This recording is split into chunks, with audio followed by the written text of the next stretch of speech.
मंदिर के एग्जैक्ट पास ही में समंदर है।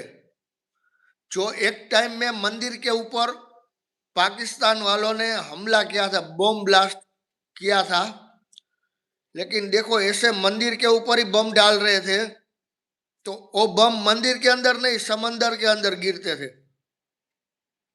इतना चमत्कारिक मंदिर है वो। देखो ये डाला मैंने तो इधर पड़ा, वैसे ही मंदिर एग्जैक्ट मंदिर के ऊपर डाल रहे थे बम। तो मंदिर के पास समंदर है ना, तो समंदर में जाके गिरता था।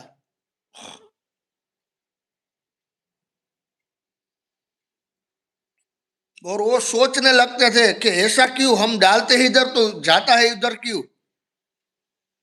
वो डर के सब लोग भाग गए थे पाकिस्तान वाले कि इधर तो कुछ है, देवी शक्ति है इधर,